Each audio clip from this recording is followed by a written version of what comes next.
Hey everyone, welcome to another episode of High Energy Girl. And today is part 2 with Loy Brunson.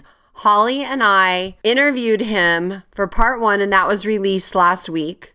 And in part 2, he talks again about the case that has been docketed by the Supreme Court, which is going to change our world for the better in so many ways and give us back our freedom. We talk about a return of taxes to we the people and so much more, including what you can do to support and help us get back our freedom while maintaining the document called the Constitution. So let's go and say hello to Loy. Hey everyone, welcome to High Energy Girl, a podcast helping women to age stronger because it is never too late to get fit, be strong, and feel sexy. I'm your host, Tracy Gluhide, health coach and personal trainer and founder of HighEnergyGirl.com. Each week, we will either have a guest interview, which will provide you encouragement or an actionable tip to help you age stronger, or I will do a solo episode. Please also join our awesome Facebook group called High Energy Girls, and I'm looking forward to see you on the inside of that group and hope you enjoy today's show.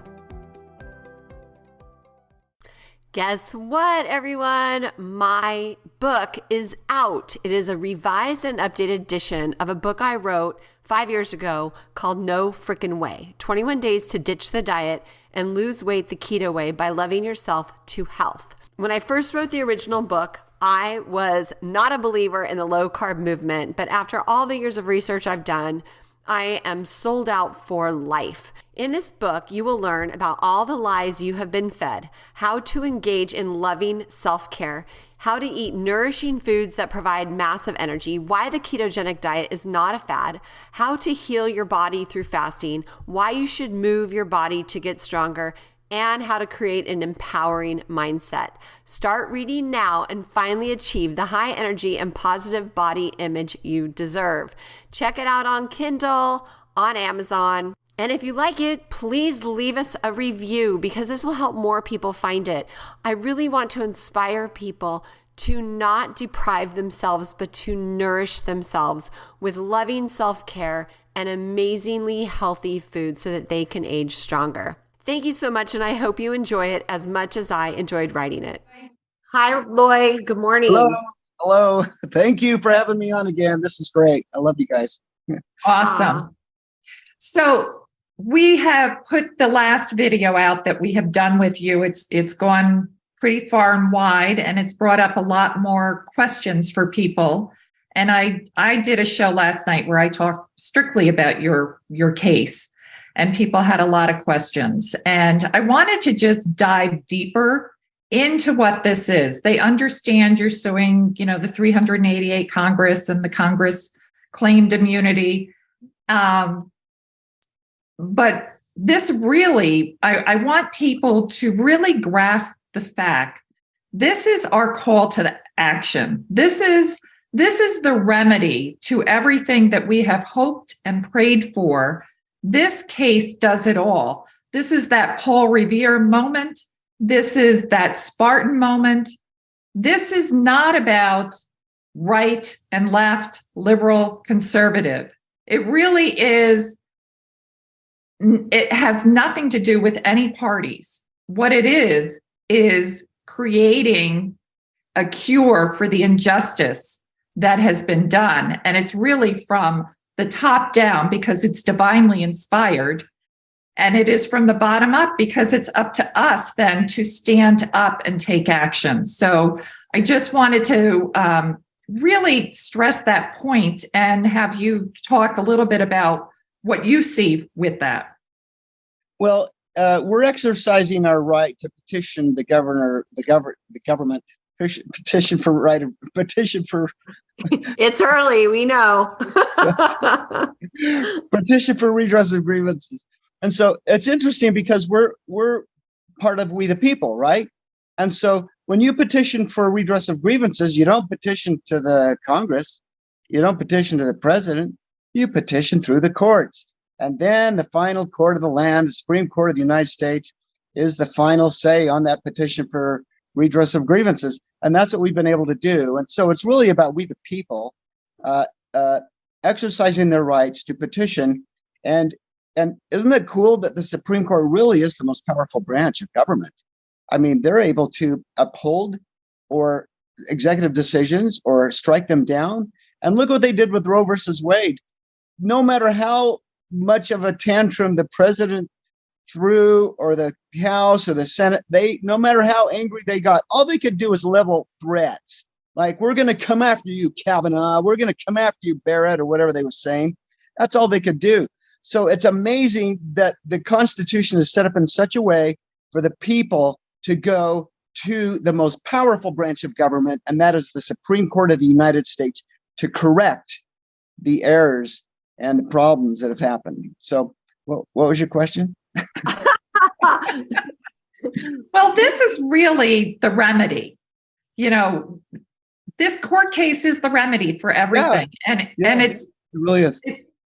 It's up to we the people to stand up. Now is our time to stand up. Like, we have something, and right. I want to rally everybody. I am out there, Tracy and I are just, beating this into everybody. Like, really take action. This is our call to action. Yes. And that's what you guys are like, heading the battle, right? And I think the Supreme Court can't make a statement to rally and support us. They can't do that. But you know what? They did all that they could do by setting the conference at the 6th and telling us that we're letting people know that they've allowed this to be characterized as a national emergency. The Supreme Court of the United States has categorized with us personally with a phone call that this is a national emergency. And then setting the date for conference of January 6th, that to me is the most they could possibly do to let us know that we need to have confidence in them. We need to send our prayers to them and support them and our love to them, that they're going to be supported in the right decision and that we've got their backs.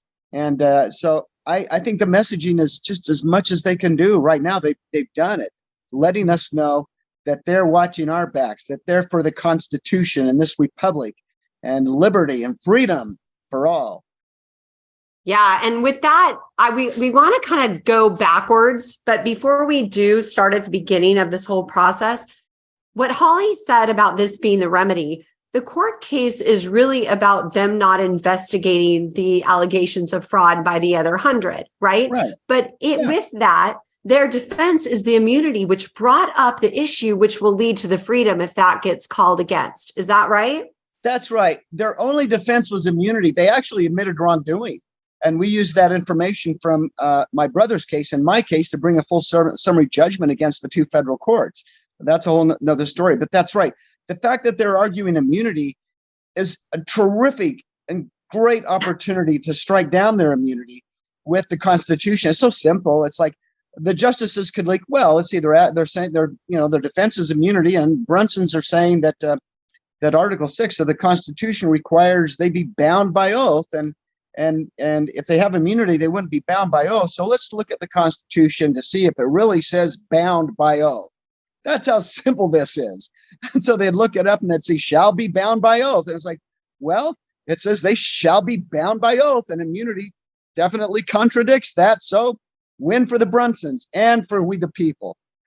Yeah, absolutely. It's like your case was about one thing, but it opened up a can of worms to completely shift our path. So I just wanted to tag on to what Holly was saying, but is it okay if we kind of go back a little bit in time, Loy, and ask you, what has your career path been up until now? Oh, my career path?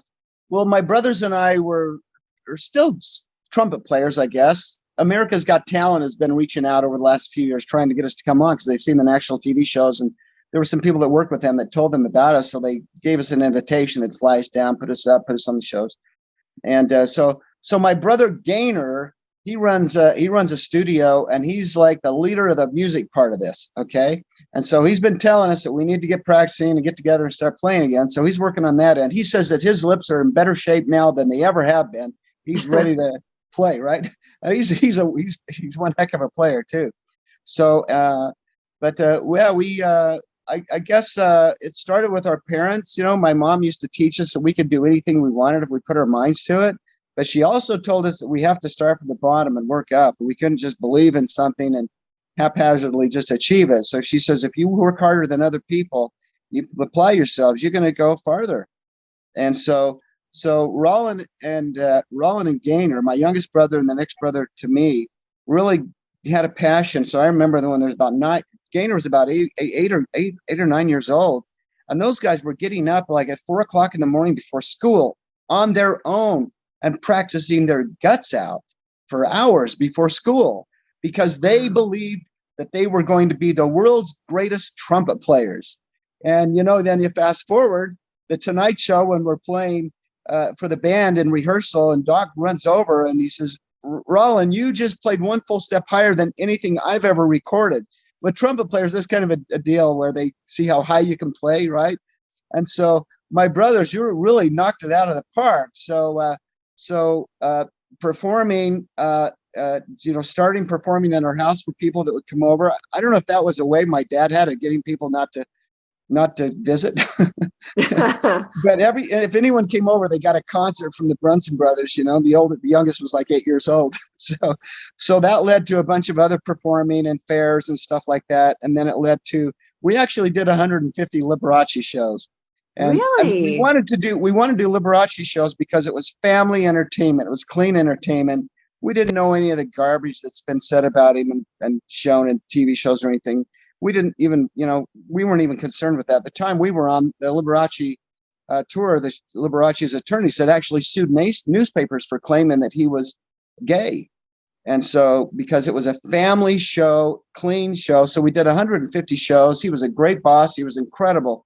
It's so interesting because they auditioned us. They had us play in some places in Las Vegas to see how the audience would react. And we'd been doing school assemblies with getting standing ovations from like elementary school kids and junior high and high school kids, right? And so they had us play for these audiences, and they concluded that we were best suited for an older audience. And it's like, that's not been our audience. And so he said, so they gave us an itinerary, we signed contracts, and I think our first week was in Chicago. Now this was 1984, where the Liberace tour was the highest grossing musical tour in the world, according to Billboard magazine, right? So it was a pretty big tour. We did a lot of shows. We were doing 2 shows a day. And so that first week we show up for dress rehearsal, and not dress rehearsal, just a sound check rehearsal. And Liberace says, okay, show me what you're going to do and what you're going to say. Because we have a little goofing off stuff that we do in between our songs, right? We're goofing off with each other a little bit. And so we did about a 15-minute set or so, and we finished, and we look at him and says, okay, what now? And he says, well, the show starts at 8. Don't be late. And then he left. Wow. So we look at the producers. We said, what does that mean? Are there no critique, no telling us what to wear or what to do, or anything like that? He says, Liberace says, show up at 8. Don't be late. The show started at 8. So we show up at 8. It was so relaxed. It was so easy. It was just amazing because we had been in performance situations, that were much smaller than that, where the producers are all concerned, well, you got to do this, you got to do that, And later the producer told us a story. He says, Liberace actually hired some writers to come in. They watched the show because he wanted to make it better. And after, these top-notch writers said to him, can't change a thing. What you're doing is perfect. We can't think of anything to change in what you're doing. Just keep doing what you're doing. And so the producer says, that's you, the Brunson brothers. What you're doing is perfect. Don't change a thing. So that was the first week of 150 shows in 1984. Nice. And then it went on. We got some television after that. We did it, and then we just kind of phased out of that a bit and just started doing other things. And then we got into the Constitution. I got into the Constitution and published some books, self-published some books about it. Now I have the 7 discoveries that's incorporated into a pocket constitution. I say it's the best constitution available you can ever get because it highlights clauses that have been overlooked and misunderstood for over 200 years. So it has the 7 discoveries in it. It has how and why promoting socialism is a felony, and it has other things in it. And I think you can see a little bit of the background of it. And we're out of them right now, but people are going to 7discoveries.com and ordering them. And we're going to have the next printing here pretty quick. It'll be the 2023 edition that has everything that 2022 has, but a little more in it. So that's cool. So that leads up to this whole court case is really, they're not following the oath that they're bound to, which is constitutional law. They took an oath to uphold the Constitution. Right. And they are bound by it, and they're not. Yeah. And people don't know that. And so my brothers and I wanted to ask, we decided to produce a little documentary and call it The Oath of Office, the thread by which the Constitution hangs. It's like we still have a contract with these guys, and we may not have a contract with them for very long. So something has to be done about the oath being binding. And so I was interviewing candidates for U.S. Senate, Mike Lee, who used to be a neighbor of ours. We're friends. And I asked him, he was the first one I interviewed. I says, what's the penalty for breaking the oath? And he says, well, you lose the election. And it's like, lose the election? It's like, you kidding me? Lose the election? So that was the beginning of really getting into it. Now we have this case in front of the Supreme Court, letting the Supreme Court justices know that our representatives know that they're not bound by oath. They know it. And in order to fix that Achilles heel kind of situation is to simply make it binding by stripping their immunity. And once it's binding, we're going to see a whole new attitude and a whole new crop of representatives wanting to run for office, and the crooks and the people who are liars and don't want to be bound by oath simply won't run, because if they do and they don't and they violate their oath, they'll be held accountable in the courts of justice by we the people. Once the immunity is stripped, the courts could just be flooded with positive court cases purifying our political system. Yeah. So go back. When did you guys decide to actually do this, get started on this case, and what was your inspiration? Oh, well, 2020, Darren. See, my brother Darren has always had a love for the law. He remembers, he says, when he was a child, there was a Black's Law book. I forgot what it's called. The Black's Law. There's a lot of different versions. And he just felt a connection to that ever since he was a little kid. So when he had a couple of valuable properties that lost their value because of the subprime mortgage, I call it bundling, and it's like he got thinking, wait, who even owns our mortgages, right? And so he decided to start suing, and he didn't want to spend a lot of money and having attorneys do something that he could do himself. And a lot of people aren't too happy with the results that they pay their attorneys, they pay them to do things that just doesn't turn out. So he found some course, and he started studying rules of civil procedure, state and federal. And what he was studying was you plead your case and you file cases based on it's going to be dismissed and you're going to appeal it. So you basically are preparing your cases for the appellate court, and then at the end, the United States Supreme Court. So with that in mind, he was able to actually push back a bit with some banks that were giving him some problems with his mortgage.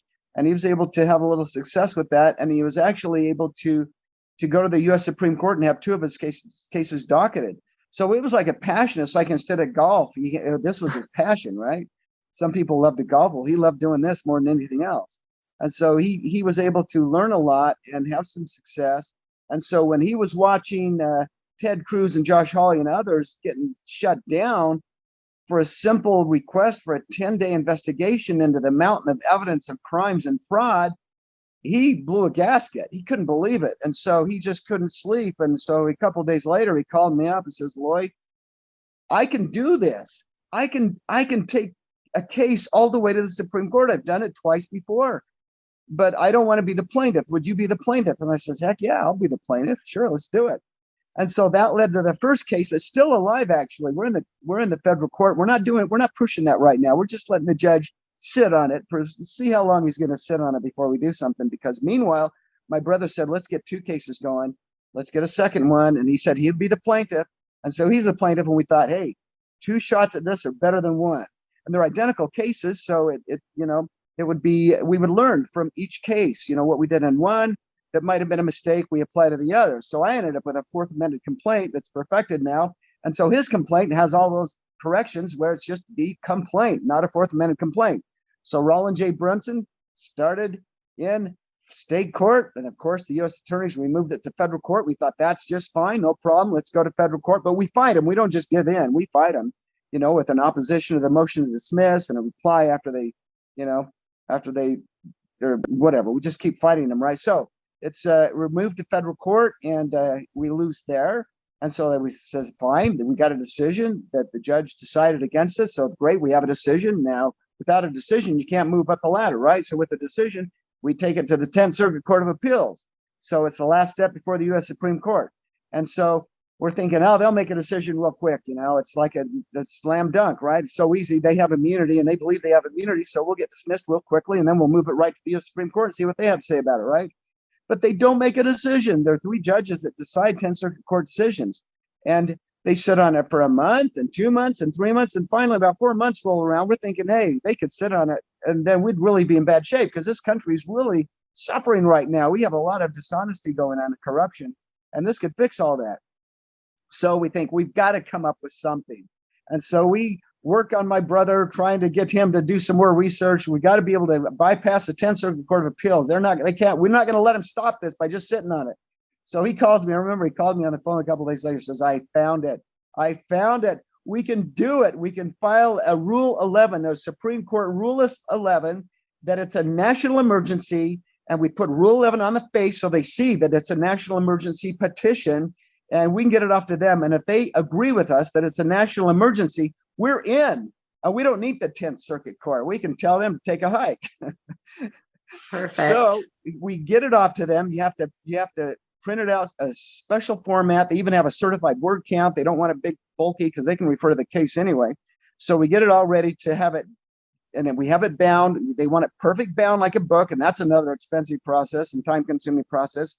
And so we get it mailed out to them, overnight mailed, 45 copies they need. And we get copies to the Department of Justice and U.S. attorneys, all that stuff. And then we get it mailed off, and we just wait with praying that they will accept it as a national emergency and not remand it back or send it back or dismiss, uphold the dismissal, which of the lower court, not the federal court, because they hadn't made a decision.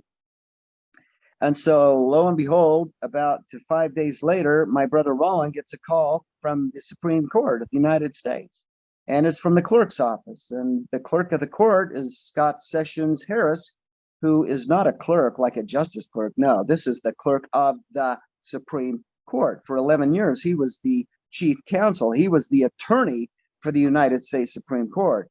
And he had a case analyst take this and call us and tell us that they had decided to accept our Supreme Court petition as a national emergency. In other words, they agreed to accept it under the Rule 11 platform, bypassing the 10th Circuit Court of Appeals.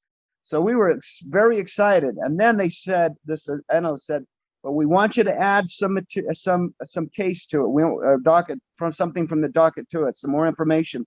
So they had us add the motion to dismiss that was presented by the U.S. attorneys. There's a reason for that, we realized later. And so we said, okay, great. And then she says, how soon could we get this? We'd like to get this soon. And Rollins says, well, we'll get it to you as soon as we can. We'll get right on it. He says, okay.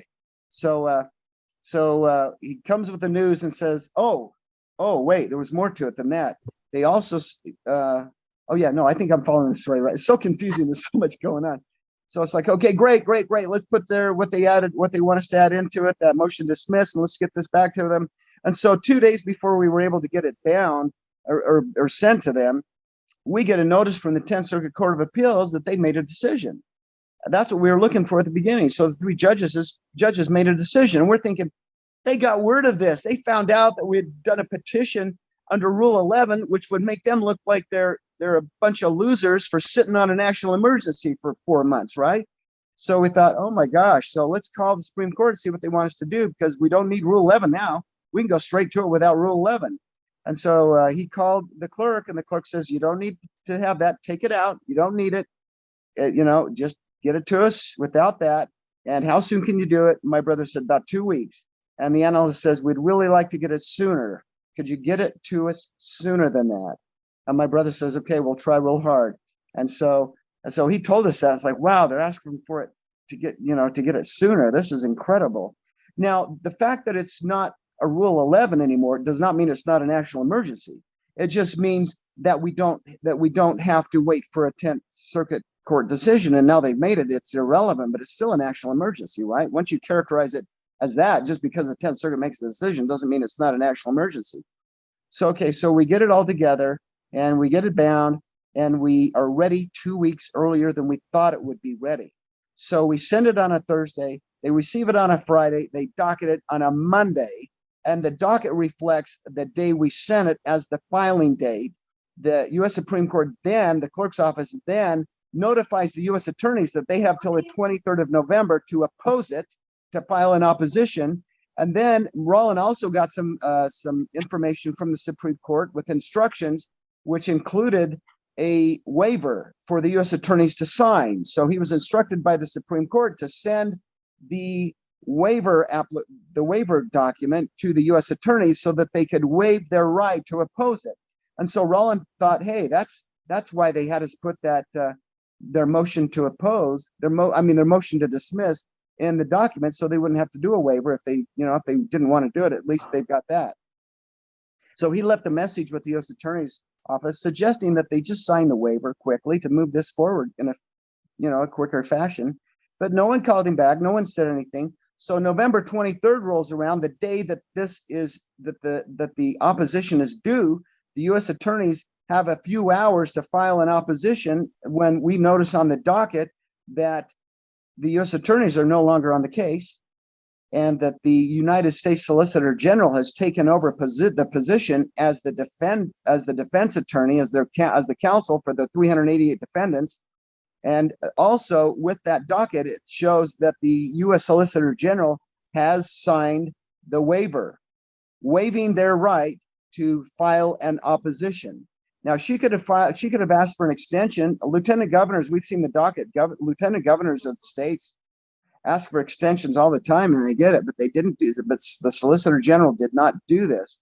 So now it's on the fast track. Then the next few days, we're just waiting to see what the docket reflects. And sure enough, January 6th pops up. Conference is going to be held. The petitions have been distributed for review to the 9 justices. They each get 5. So that their clerks can review them as well. And it's docketed for conference January 6th, 2023, where the 9 justices get together by themselves in a conference room, no attorney representing either side of the case, come in and they take a vote. They review it, talk about it, and they take a vote, and 9 votes happen. And if 4 of those 9 say, let's move this forward, it moves forward to a full hearing. Now, I just want to mention again that because this is a Rule 11 type case, a national emergency type case, the justices have full authority to adjudicate this, to judge it, and execute the full complaint in any way they seem fit. They can make it they can seal the case so it's not open to the public. They could make a conference. They could have a conference that does not reflect January 6th if they feel it's an emergency. They can do anything they want on this, anything they need to do on this to secure the national emergency kind of situation that we're in. So that's pretty much where we're at right now. Well, you have said a lot right there that we need to unpack. Okay. Holly, do you want to start with that? Well, let's just start. First of all, you're suing for $3.8 billion, I believe, correct? No, it's not that much. It's $2.9 billion.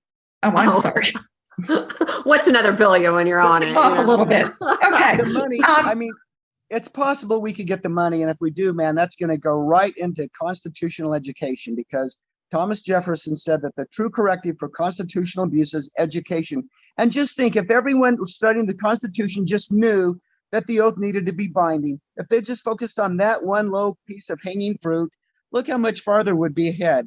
Instead of taking all these courses on the Constitution and the history, if they could just say, hey, Article 6 requires a binding oath and they have immunity.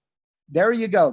Now we know the Constitution in a relative way, more relative and important than any other way, probably. Yeah. Another question then. Senators are not part of this suit, correct? Only the Congress members. Well, you know what? The Constitution of the United States defines Congress as the House of the Senate and the House of the U.S. Representatives.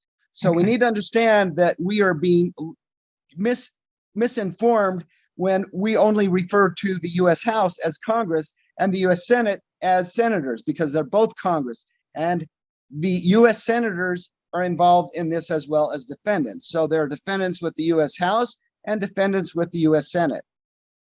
Okay. That's huge. That's been a question a lot of people have brought up. Yeah. So if it's a national emergency, from the point that they took the case to January 6th is 6 weeks. If it's such a national emergency, why are they waiting 6 weeks? We don't know what they're doing behind the scenes, and they don't have to stick.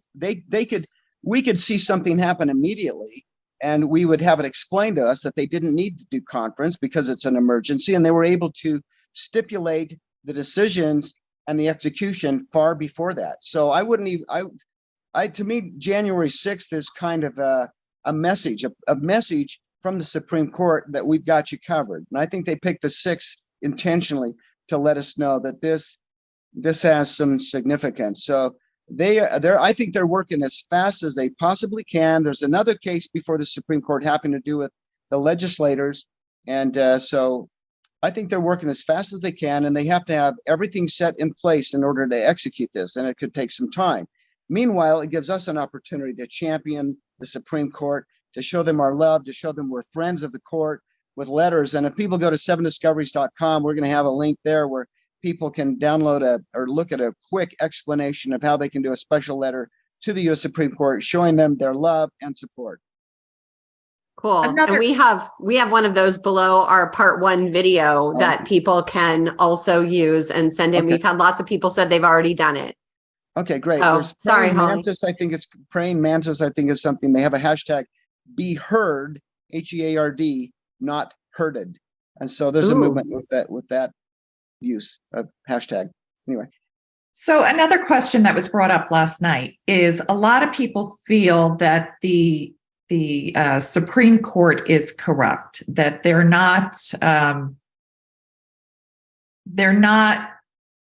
following the rule of law the way they should, because there is corruption in the Supreme Court and there is only one true justice, which they feel is Thomas. Can you talk about that and what you think? Sure, absolutely. Now, the Trump-related elector vote cases that went to the Supreme Court, the 3 justices that voted in favor of those was Thomas and Roberts and Alito, right? They voted in favor of Trump-related cases. And those that voted against those cases, were the Trump-appointed justices. Now, maybe they couldn't vote in favor of it. Maybe they couldn't recuse themselves. And maybe they realized that if they recused themselves, it wouldn't change the outcome. I don't know, it would have. Yeah, it's kind of a mystery. But so the 3 appointed justices appointed by Trump, Kavanaugh, Barrett, and Gorsuch, they voted against. But now look what's happened with Roe versus Wade. Okay. And they knew they were sticking their necks out doing that. So they got a 6-0 vote. Even Roberts, he might have written an opinion, but he voted in favor of overturning Roe versus Wade. So we had 6 justices vote in favor of overturning Roe versus Wade. Now, since then, they've been attacked and threatened and compromised. We've all been categorized, including them, as insurrectionists and Trump supporters, right? And so I'm confident that since this is a non-political, nonpartisan, the argument is so clear. It's like if anyone argues this, saying, oh, we're just trying to remove Democrats, it's like, hey, no, this is Republicans and Democrats. This is about replacing Republicans and replacing Democrats with honest Republicans and honest Democrats. Don't you want an honest representation in Washington, D.C. that has nothing to do? It's not about the outcome of the 2020 election. It's about they're supposed to investigate when they're witnesses of crimes and fraud. They're supposed to take a 10-day pause at least and investigate this. And wouldn't they want it if that situation was reversed? It's not. We're not demanding that anything be overturned as far as decision. We're just demanding that all those who failed to do their duty by defending this country with a 10-day investigation be removed and replaced with people that would protect this country and its security with an investigation when there's a mountain of evidence and claims. Well, they say that there are 2 sides of the same coin, right? There's corrupt on both sides of the aisle. Sure. And that's why we're suing both sides. Yeah, no, it's all good. And then Well, stripping their immunity would completely cleanse both parties. I mean, and what we should that's the see, what we will see and should see is two parties competing with their constitution knowledge and constitutional protection of our rights instead of going opposite. I mean, if we follow Joe Biden and those people's plan, we're going to say, okay, if you're going to take the good side, we'll take the bad. It's like, no. Even football players are smarter than that. They know that they're not going to do opposite of what the other team does and go the opposite direction, So it's like you compete to be the best, not you compete to be different. And that's the key thing with this. This has nothing to do with your political affiliation.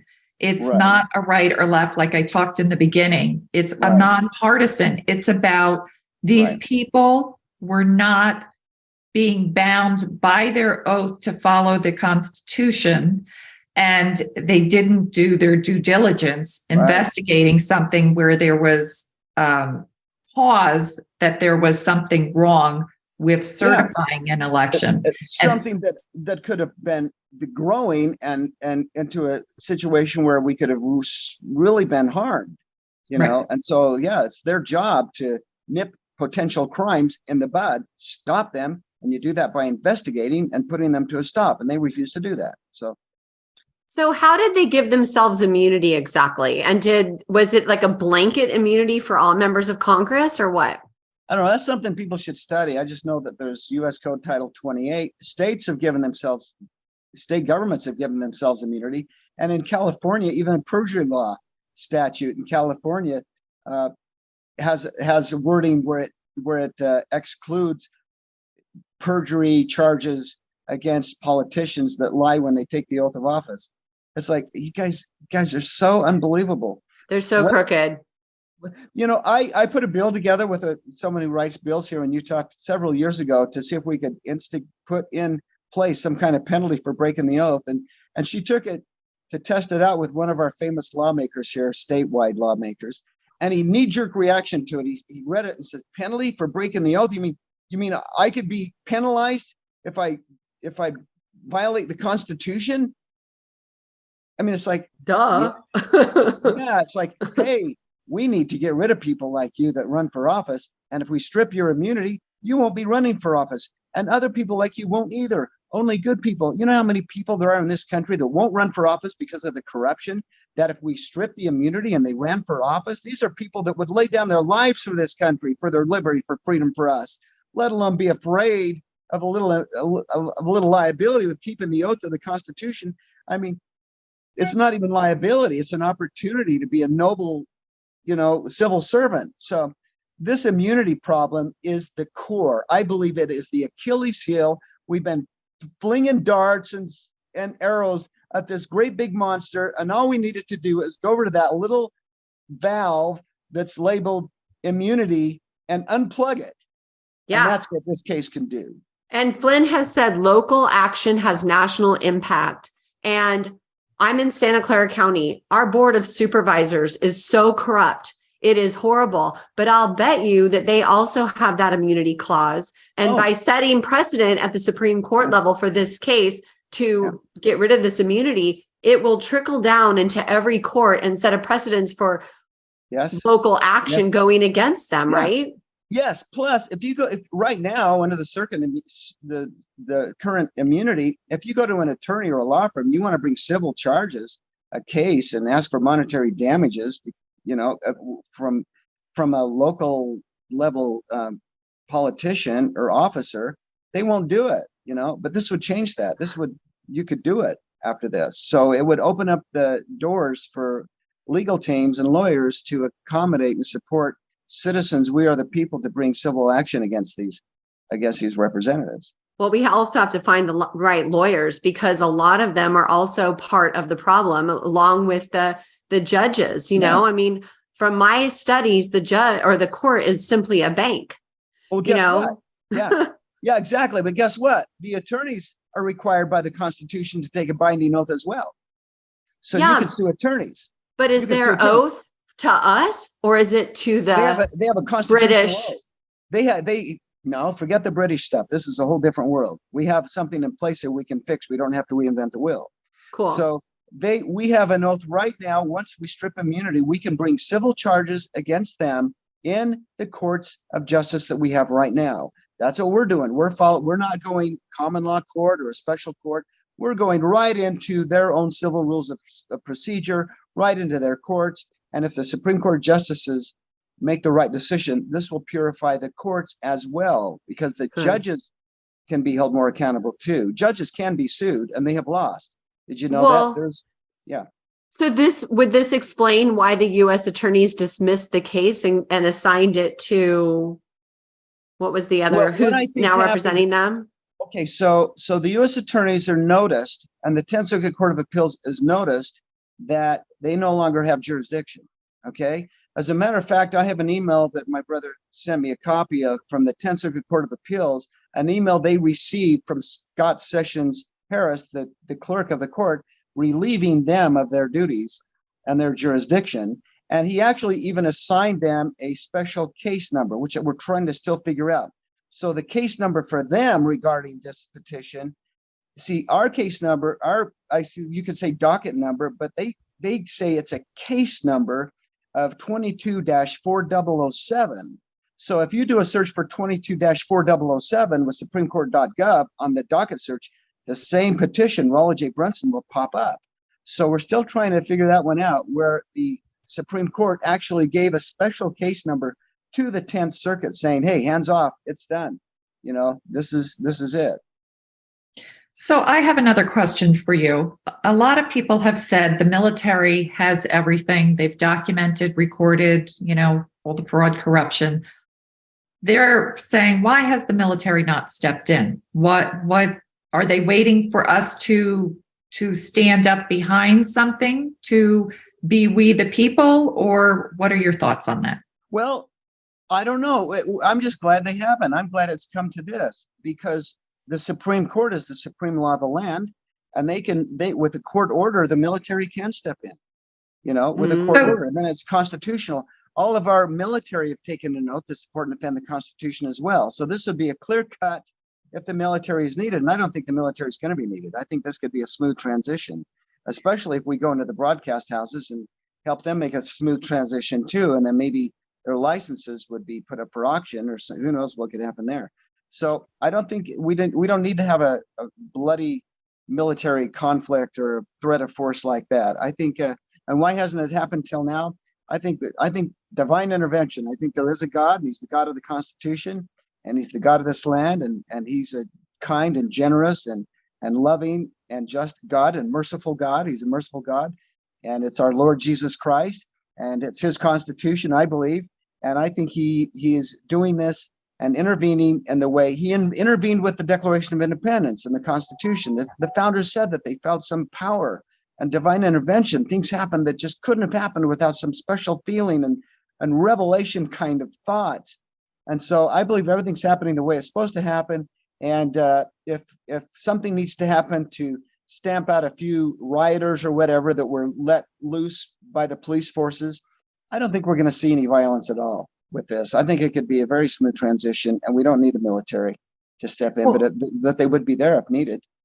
This is what I said last night to the listeners I was talking to, that if the military just went and intervened and stepped in now, it would be a coup against our government, and it would create mass chaos and confusion. Yeah, exactly. And this case is a softer disclosure and blow. It's being done by the rule of law. It's being done in a lawful, judicious way where everybody will say there was a court ruling, and that's why all of this stuff unraveled without having a military step in and mass chaos. So I think it really is a brilliant way to have the remedy without such severe consequences. Absolutely. Mm-hmm. And just think about it, 385 vacancies for people to run to fill. Is that going to be positive? Tell me how positive that's going to be, right? Well, absolutely. We have to fix People on both sides are going to be excited to participate in new elections to fill those vacancies. That's well, we have to fix those elections, though. This fixes the elections. The immunity, stripping the immunity fixes the elections. No one's going to run for office if they know that no crooked people are going to run for office if they know that they don't have immunity. So, but don't we have to get rid of the Dominion machines and all of that? I mean, that would happen. We're talking the flood of lawsuits against Dominion and those people that were operating them. They open themselves. This is retroactive. Okay, so they all become legally liable and civilly liable, where you can start suing these people for what they did, for damages and hurt. Okay, so that makes sense. So then we could go back, because this has been going on since absolutely. 4 decades? This could be suits against Dominion and everyone that participated in it. They could be sued civilly by people bringing actions against them, and they wouldn't be able to claim any immunity whatsoever. And if they did, let them fight it. We would have a Supreme Court. It's called legal authority. When you go into a lawsuit, you want to quote cases, and you don't quote cases unless they're an appellate case. And the Supreme Court of the United States is the top tier appellate case that you use for legal authority for a decision. And so this would this would untie the hands of the citizens. Petition for redress of grievances. No one has known what that meant. We haven't been able to do it because of immunity. Immunity is stripped. Now the floodgates open. Petition for redress of grievances, and we clean up. The citizens do it through legal actions. Can you explain that first really quick? Sorry, Holly. Redress of grievances. You said most people don't know what it is. Well, remember, what is it? Do you remember when Supreme Court Justice Amy Coney Barrett, before she was a Supreme Court Justice, one of the senators asked her to just give us a little Constitution lesson. And so he says, to help people just kind of become a little more familiar with the Constitution, something like that, he said, could you tell us what the 5 protections are in the First Amendment? And so what are they? What are the 5 protections in the First Amendment? I couldn't answer that, or, previously, until I got studying the Constitution. Who can? Okay, so let's try to remember. Can you remember? Free speech? Speech. That's all I remember. Assembly. Oh, yeah. Religion, the press, and she couldn't remember the 5th one. Why couldn't she remember? Because no one can remember, because it's been obsolete. It's been completely obsolete because of immunity. And that is the petition for redress of grievances. Oh. That's what this case is. Us suing in federal court, they didn't want to allow us into federal court, okay, but they did. And we were exercising our right to petition for redress of grievances, which is protected with our state constitution and our United States Constitution. So in our pleadings, we show cases and we show constitutional authority, that the Constitution guarantees all of us the right to sue anybody we want in any court. But you have to be careful. You better have a good case, because if you don't, they can come back at you for malicious litigation, and they can do a counter complaint claiming malicious litigation. And we're all subject to that. And we're not getting sued every day of our lives, are we? But our representatives who are destroying our freedom and breaching our security and destroying our country and destroying the Constitution and stealing our property, they're getting away with it. So we're going to strip that. So now the citizens will be able to bring civil actions against representatives who have compromised them and made them suffer. Okay, so let's unpack that, because that is a lot. There is a lot packed into this court case, and I'm not an attorney. I'm not an attorney, so but I know some things that attorneys don't know about important things. So go ahead. I know people, they hear what this court case is, what you're doing, but they don't know the consequences and the doors it opens. So can you then expand upon, you talked a little bit last time we met, that it would get rid of taxation and it would clean up the corrupt media. Here we're talking about now then the people's grievances, they can sue all the way back. All the unraveling. So would you talk about all the unraveling that this will do? that's going really, really deep. And I got into a little bit, and I think I can still get into a little bit with you, but most people really get lost. I mean, it's a really difficult thing for people to understand, and they can misunderstand it. Even our constitutional scholars, I've had to butt heads with, and it's very difficult for them to wrap their heads around a lot of this stuff. So I like to just start with, hey, let's make our representatives honest and go from there. But if you have some specific questions about things you mentioned, it kind of derails people. They kind of freak out at some of the stuff, as far as like taxation. And I don't advocate people do anything that would get them in trouble with the IRS. I really don't advocate that at all. So I have to be careful about what I say. So would this then do away with the Federal Reserve and the IRS? Well, let me say this.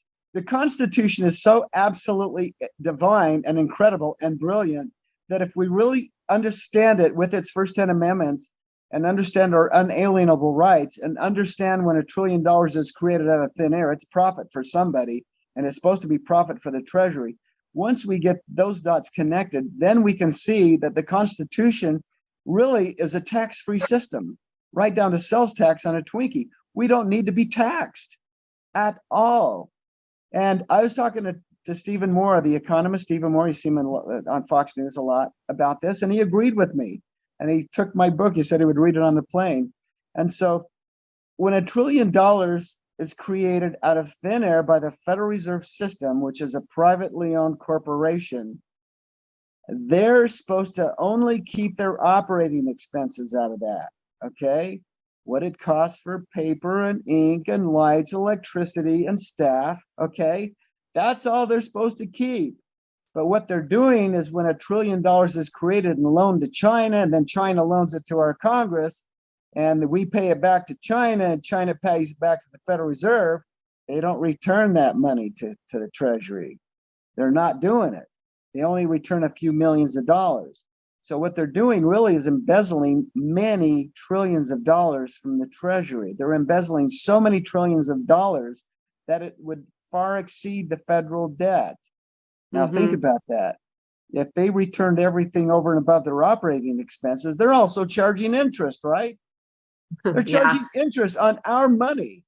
And so if they just kept their operating expenses, they wouldn't need to charge interest. What's that about? And they would just simply return it to the Treasury. Then we would have more money. We would have a tax-free system right there. Instead of tax debt, we would have zero debt. We wouldn't need to pay even sales tax, right down to a Twinkie or a gallon of gas. Doesn't that make sense? Absolutely. Yeah. And they're laundering it by sending it to other countries and then putting it into foundations and then donating it to this party. It's just a whole cycle so that you can't trace it. Well, there's a scripture out there that I believe in. You'll never find it because you won't know where to look for it. But it goes like this. Remember to overthrow the money changers, the modern day money changers, in mine own due time, saith the Lord. And that's what I think this is. This is the beginning of overthrowing the money changers, the modern day money changers who are embezzling trillions and trillions and trillions of dollars, far exceeding our federal debt. And once they're overthrown, we won't need to be charged income tax. We won't need to be charged property tax. We won't need to be charged sales tax. Tax is not needed. It's unnecessary. And once we understand the Constitution more fully, we will realize that, but we have to have honest representatives handling that power, the power to create money and to control money so that it's not embezzled like it's being done today or misused or destroyed with giving it out to everybody. So now, do you feel that all members of Congress know the truth behind the federal taxes? And they're all covering it up, or you just think they're completely unaware? I think because we've all been educated. My brothers and I were not educated in public school. And I think when we're educated that way, it's more difficult to break out of the sort of a hypnotic state that we're in. And so we have a much more open mind. Like my brothers were told they could do anything they want in this world if they worked hard and put their mind to it. So they decided to be the world's greatest trumpet players. To them, that was a reality. It wasn't a stretch. That they could be the world's greatest at anything that they put their mind to it. But in the public school system, you're programmed to not believe in yourself, really, and to think that you have to be mediocre and that you can't strive. And so we, in public school, and I went to some public school too, and it's like, I was a complete failure. I was bored and I didn't like it, and I just had to go, and I was just failing all over the place.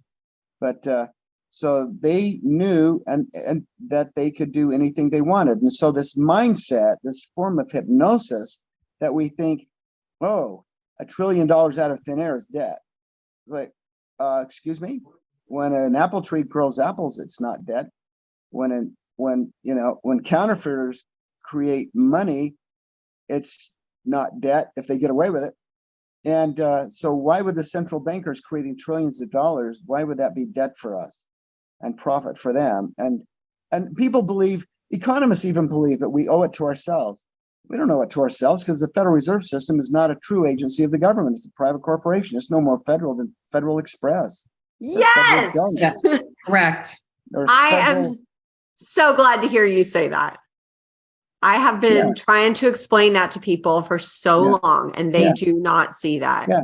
And so, but we could keep them in place. We just have to gut the people who run it and make it federal. And we could still keep Federal Reserve note dollars, but we would have to enforce the nonprofit status or make them federal and clean it out. And then we need to do a full audit where we could track every single dollar of profit through their central banks that they control. And that would, the assets, not just money, but assets that they have accumulated really belong to we the people through the U.S. Treasury. Yeah. So I envision if we get this all under control and do it correctly, I envision a tax refund. Everyone that's paid any tax whatsoever would, minus what they've received from the government, deserves a refund, 100% tax refund, maybe penalties and interest on top of that. That'll be nice. Federal income tax dollar, every sales tax dollar, every property tax dollar, every excise tax dollar, every inheritance tax, every single dollar needs to be returned to the families of those who have been stolen from through a tax system that is completely unnecessary. Mm-hmm. And even going back to all the property taxes being returned that we paid? Absolutely. Oh my God. Absolutely. So, the U.S. debt, there's a website that has the debt clock running. It's at 31.4 trillion. Oh, 31.4 trillion. Oh, really? Okay, well, who do we owe the debt to? Maybe we ought to put them on a hot seat, right? Maybe we ought to get the chair of the Federal Reserve. I would love to be in a Senate hearing and ask some questions with the Federal Reserve, chair, where I've seen Congressman Grayson. He's been the best champion. He's not a congressman anymore. Ask the chair Bernanke questions and others having to do with the Fed, asking questions like, hey, we see reports of $9 trillion being distributed to foreign entities. We see that it's distributed. What's up with that? And he says, well, it's not part of the tax debt, so don't worry about it. You're not going to have to pay it back because we create that ourselves and we distribute it and do stuff with it ourselves. So don't worry, you don't have to pay it back. It's not part of your debt. It's like, what the hell is it? Wow. $9 trillion? You kidding me? Tell me that isn't a national security breach, that our Congress is completely, as idiots, just allowing to happen. Congressman Grayson and a few others have hearings and they talk about it, but what the hell's going on? Where's that money going? And is that going is that supporting the defrauding of our elections?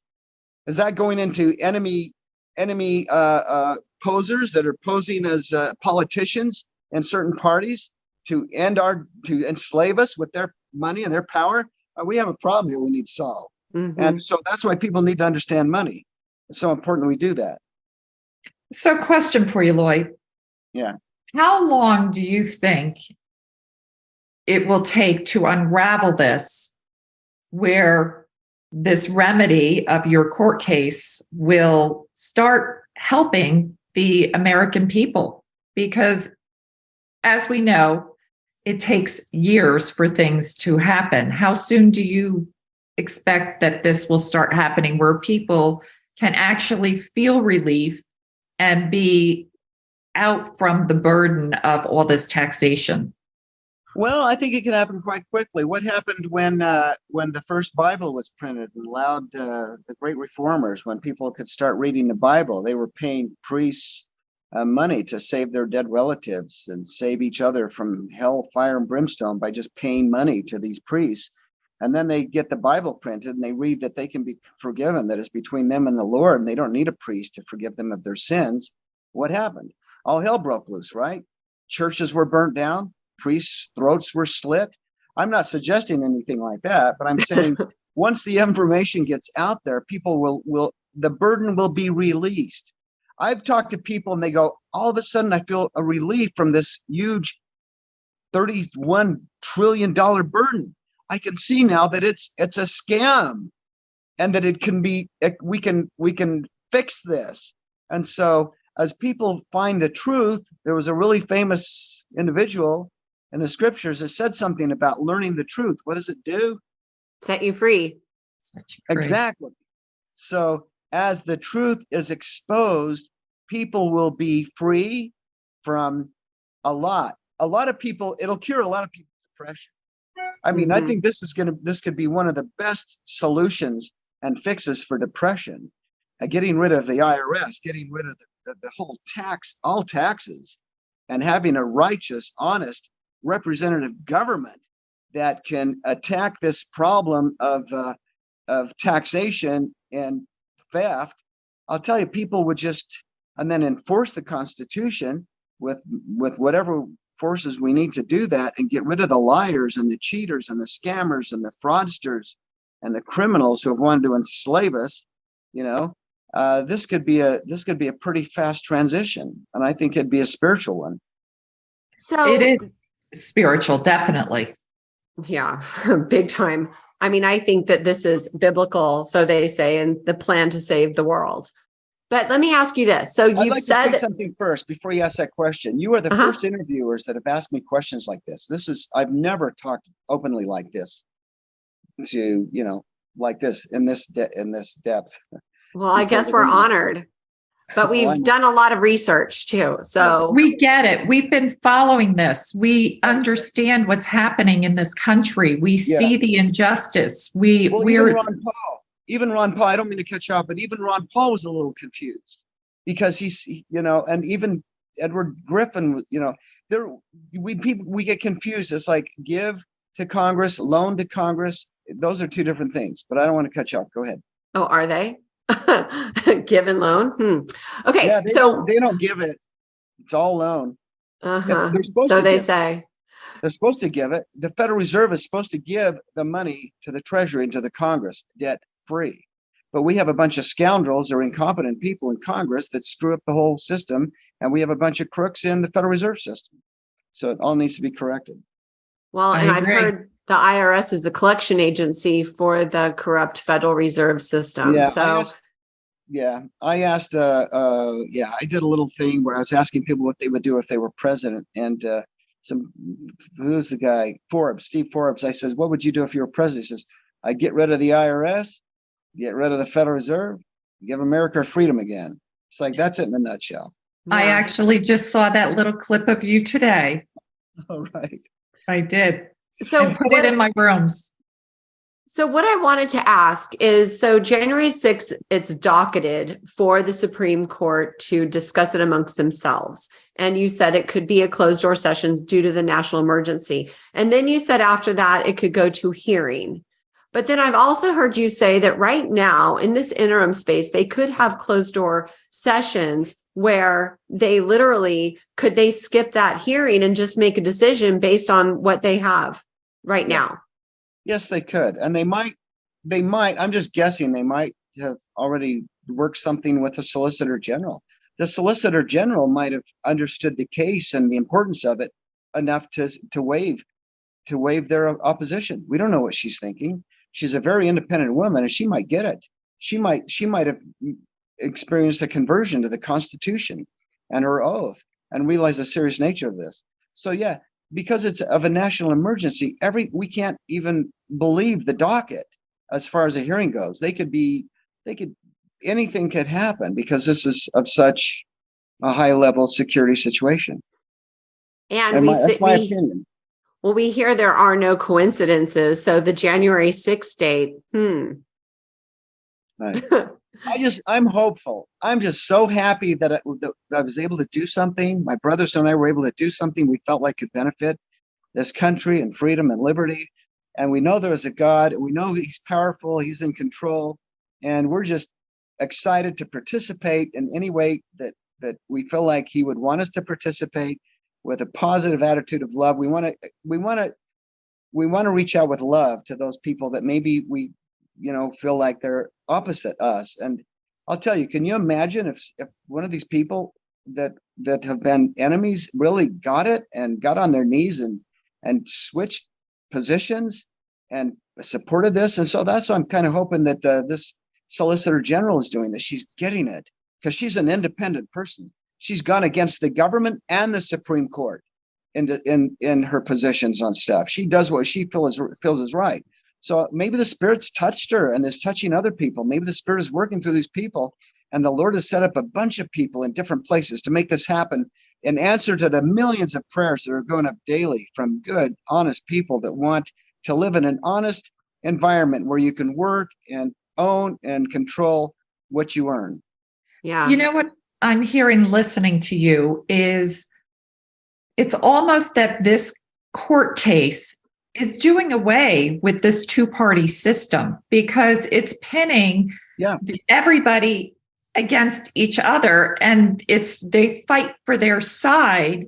Yeah. No, they're not fighting for the people and for the Constitution. So if you do away with these parties, the liberals, the conservatives, the Democrats, the Republicans, and you really all just uphold the Constitution, then there is everybody's on the same team then. Exactly. You're doing away with all this conflict because that's what they do. They pin each other. It's black against white. It's, religion and this religion is right and that one's wrong. And everybody's fighting amongst each other.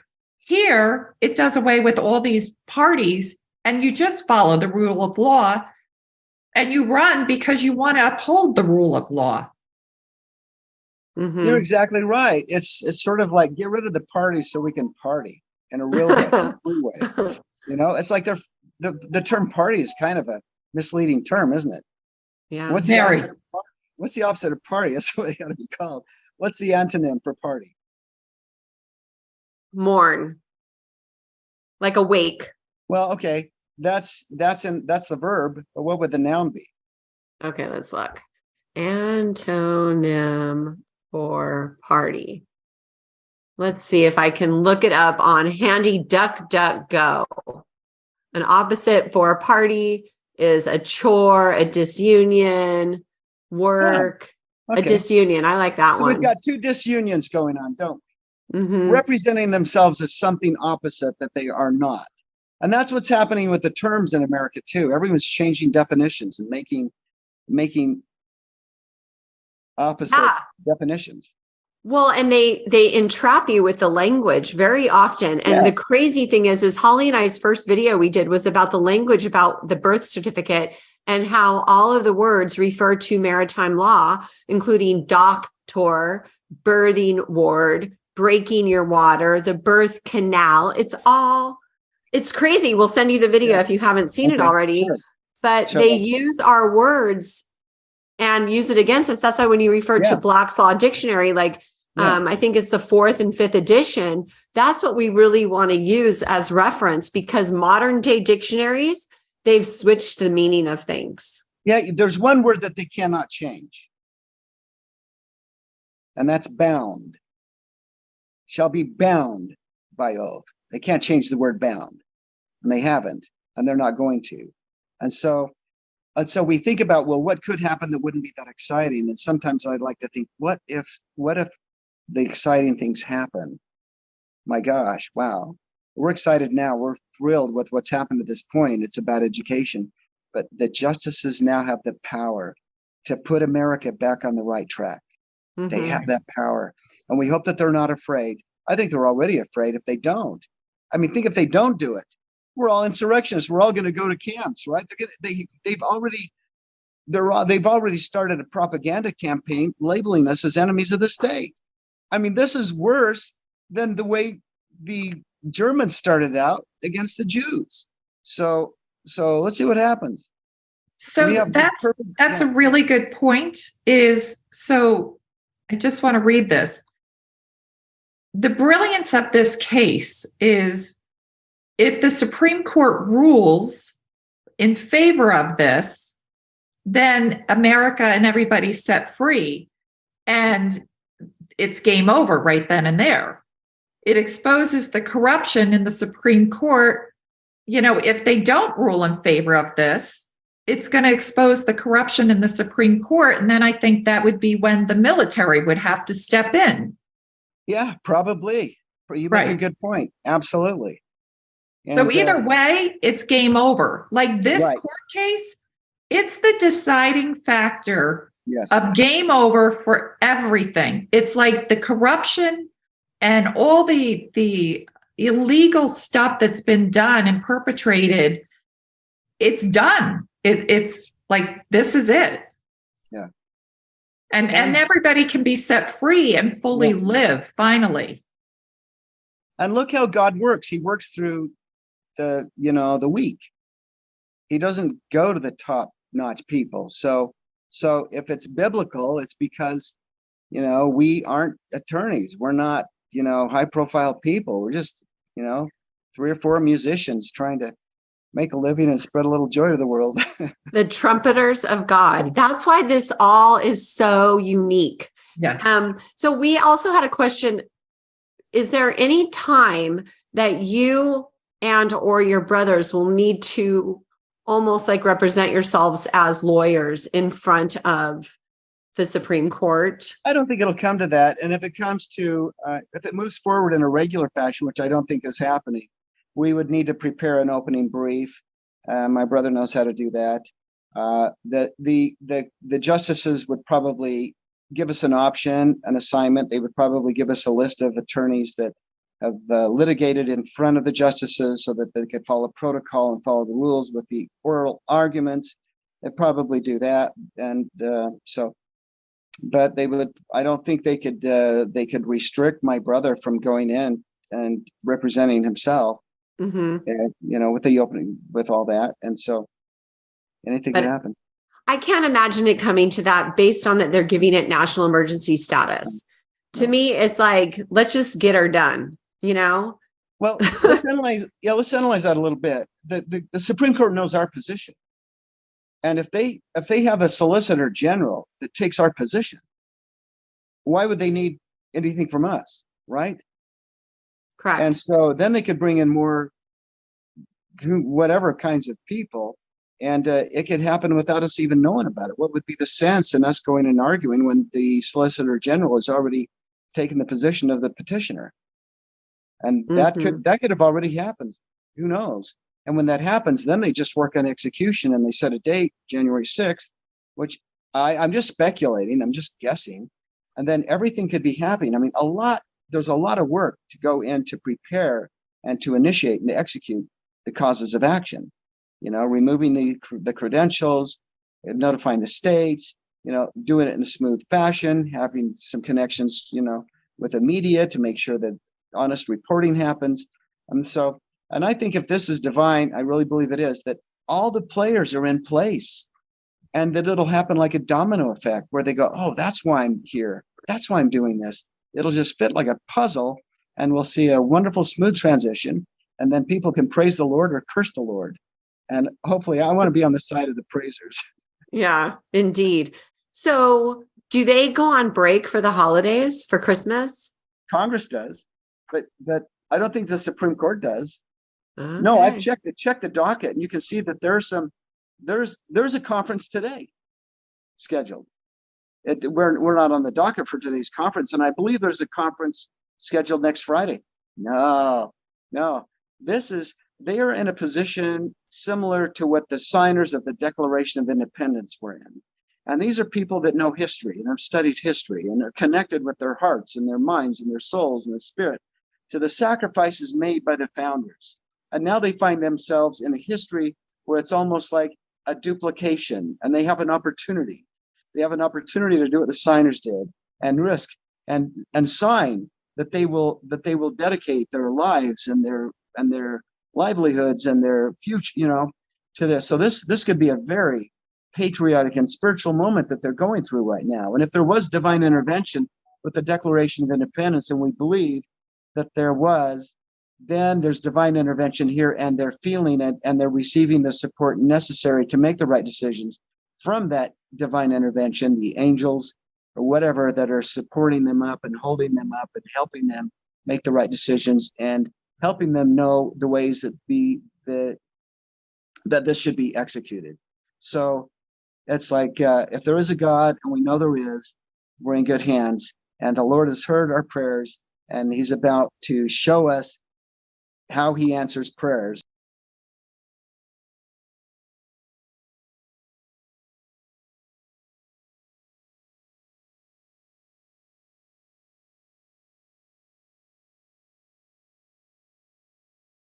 And the way he answers prayers is he gives you more than. I'm back. Okay. Awesome. Okay, I think I got a text message from Lisa. I don't know who that is. Okay, all right, never mind then. And I didn't hear from the congressman, Chris Cannon. Chris Cannon, yeah, okay, and that makes sense. I think he needs some time to figure out, to kind of strategize, and he may not want to go on interviews at this point. Okay. So we'll see. I'll be in touch with him, see what he wants to do. Okay. So I have another question for you, Loy. Talking with people about writing these letters and doing our own call to action, a lot of them feel that their letters, what are the letters going to do? Or, if everybody bombards with letters, is it really going to have an impact? Are they going to look at them? Is it going to do anything? Yeah, I think it will. Absolutely. And plus, don't you want to be a part of history? We're making history here. Don't you want to be able to tell your grandchildren you were one of those people that wrote letters to the U.S. Supreme Court and they did what you asked them to do? Mm-hmm. So, and they're positive letters, and the more the better, I think. Every letter that's sent, I was told, has to be accepted. That goes into the clerk's office, and I think they have to make 3 or 4 duplicates, and they have to go to certain places. It's not just thrown in a bin. But so that's all right. You hear that, everybody? That's huge. Yeah, your letters matter. Every letter's recorded and docketed and filed. Okay, so that'll be history.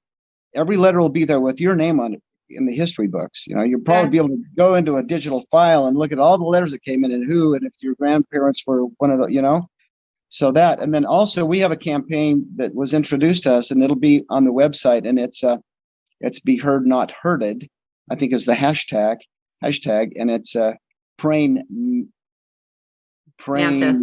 mantis, yeah, something like that. Anyway, so yeah, I think that could be a good thing. It's like I try not to think in terms of, oh, should I do this? Am I afraid to do this or afraid to do that? If I feel right about it and I'm being truthful, honest, and sharing, there's certain places I won't go. I won't participate in an interview with, and I have to shut some down, immediately. But so far, I've kind of gone through that experience, so I know what to do. So I want to share with you. So a couple of nights ago, one of the biggest following truthers already said that your court case is going to win and it's going to be victorious. Wow. I support that. That's a lot of viewers. That's more viewers than Tucker. Like you're not. You guys. So I wanted to ask you, Loy, we were talking about the letters. And we have a global audience. We have people from all around the world that tune into us and watch us. And they wanted to know, is it okay if people from around the world sent letters to? Of course. Okay. Absolutely. And I want them to go to 7discoveries.com because we're going to have, it might even be up right now, where there's a really cool plan to do it where we get a copy of the letter. And so one goes to the Supreme Court, one goes to us. So we have copies of that. And so, yeah, this would be fantastic. And it's like we're participating at a really amazing point in history. We are. Yeah. So who wouldn't want to participate with a letter? When will that be live? Because I was looking on your website this morning and didn't see it. On the website? Yeah, the 7 discoveries to submit the letter. Okay, there's not a link. I've got to check that. I haven't had a chance to go with my web guy. I sent him the information. I sent him the link. So I'll just have to remind him and get on that. As soon as I hang up here, I'll get a hold of him. We'll make sure that's up. Yeah, it's definitely not up there yet.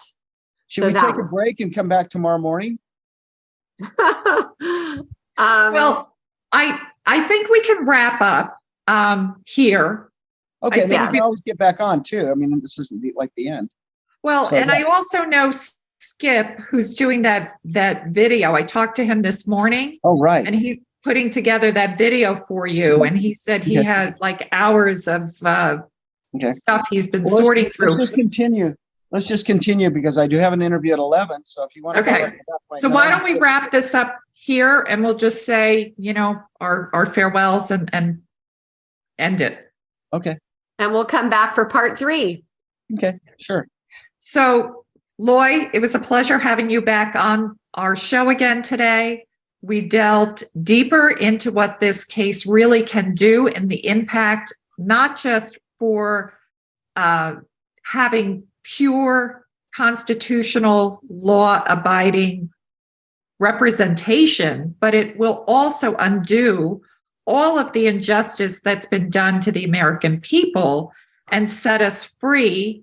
And the thought of just having all the tax money that we have paid returned to us, and the abundance on this planet will be off the charts, and people can be free. They're really being set free. That's what this case does. And I am honored to be a part of it and to get to know you and be history in the making. And everybody go out and write your letters.